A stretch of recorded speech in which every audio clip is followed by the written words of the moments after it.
कि हमें अपने कस्टमर्स को कोटेशंस भी भेजने होते हैं, तो उसकी कुछ सेटिंग्स होती हैं, वो आपको यहाँ पे करनी होती है।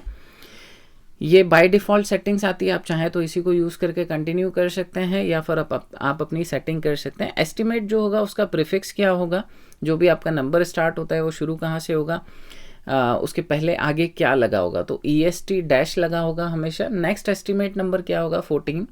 सो क्योंकि अभी तक मेरे जो कोटेशंस बन चुके हैं वो 13 तक बन चुके हैं, इसलिए वो नेक्स्ट नंबर मुझे यहाँ पे शो कर रहे हैं। आप डिफाइन कर सकते हैं, जब वेरी फर्स्ट टाइम आप चाहते हैं कि मेरा जो एस्टिमेट नंबर हो वो 100 से शुरू हो, तो आप 100 डिफाइन कर सकते हैं। जब भी आप कोई एस्टिमेट बनाते हैं तो उसका जो ड्यू डेट है वो कितने दिन बाद का होना चाहिए वो आपको डिफाइन करना है। तो आप 5 डेज़ करते हैं, तो जब भी आप कोटेशन बना रहे हैं उसके 5 दिन बाद का कोटेशन का ड्यू डेट आ जाता है। कुछ डिलीट की सेटिंग दी हुई है कि डिलीट एस्टिमेट अलाउ करना है या नहीं करना है, डिक्रीमेंट एस्टिमेट नंबर डिलीट पे करना है या नहीं करना है। जब आप अपने किसी भी कस्टमर को URL के थ्रू इनवॉइस या कोटेशन शेयर करते हैं तो उसे आपको उन्हें बिना पासवर्ड के दिखाना है या नहीं दिखाना है, वो सेटिंग आप कर सकते हैं। आपका एस्टिमेट का जो डिटेल होता है उस पर सेल्स एजेंट का नाम होना चाहिए या नहीं होना चाहिए, वो भी आप यहाँ से डिफाइन कर सकते हैं।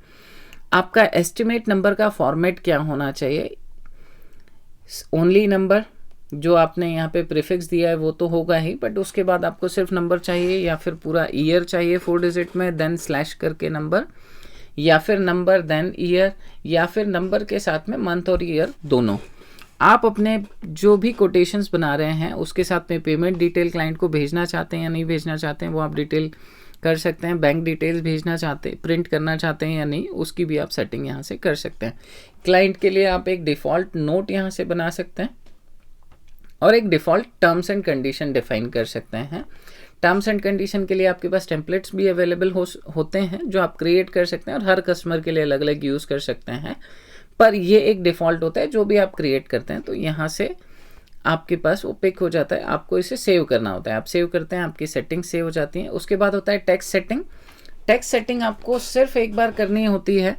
आपका टैक्स स्ट्रक्चर जो भी है ऑर्गेनाइजेशन का, आप मल्टीपल टैक्स में डील करते हैं या फिर सिंगल टैक्स में डील करते हैं। इंडिया के अंदर मेजरली जितने इंडस्ट्रीज़ हैं उनमें सिंगल टैक्स ही लगता है जो कि GST है, बट कुछ इंडस्ट्रीज़ हैं जहाँ पे मल्टीपल टैक्स भी लगते हैं, जहाँ पे सेस लगता है या TCS लगता है, उन्हें मल्टीपल सिलेक्ट करना होता है, तो आप वो सिलेक्ट कर सकते हैं। टैक्स का सेटिंग आपको कैसे रखना है, ऑटो रखना है, मैनुअल रखना है। ऑटो ही ज़्यादा प्रेफरेबल होता है इंडियन बिजनेसेस के लिए जहाँ पर सिंगल टैक्स अप्लाई है। तो जैसे ही आप टैक्स अप्लाई करते हैं, आपने GST अप्लाई कर दिया, सपोज आपने किसी आइटम पे 18% GST अप्लाई किया है, तो ऑटोमेटिकली वो डिटेक्ट करेगा कि आप जिसे कोटेशन बना के दे रहे हैं, जिसे इनवॉइस बना के दे रहे हैं, वो आपकी स्टेट से है या नहीं, और उसके अकॉर्डिंग CGST IGST का एप्लीकेबल कर देता है अकॉर्डिंगली। सो यहाँ पे आप मल्टीपल एंड ऑटो पे जा सकते हैं या सिंगल ऑटो पे जा सकते हैं, या मल्टीपल और मैनुअल पे जा सकते हैं, सिंगल और मैनुअल पे जा सकते हैं। ये सेटिंग्स हैं जो आप कर सकते हैं आपकी बिजनेस की टैक्स रिक्वायरमेंट के अकॉर्डिंग। पेमेंट सेटिंग्स होती है, यहाँ पे आप अपने पेमेंट की लिंक डाल सकते हैं, जो भी आपका पेमेंट लिंक अगर आपने बनाया हुआ है, जो आप कोटेशन पे प्रिंट करके या कोटेशन के साथ में हाइपर लिंक आप शेयर कर सकते हैं।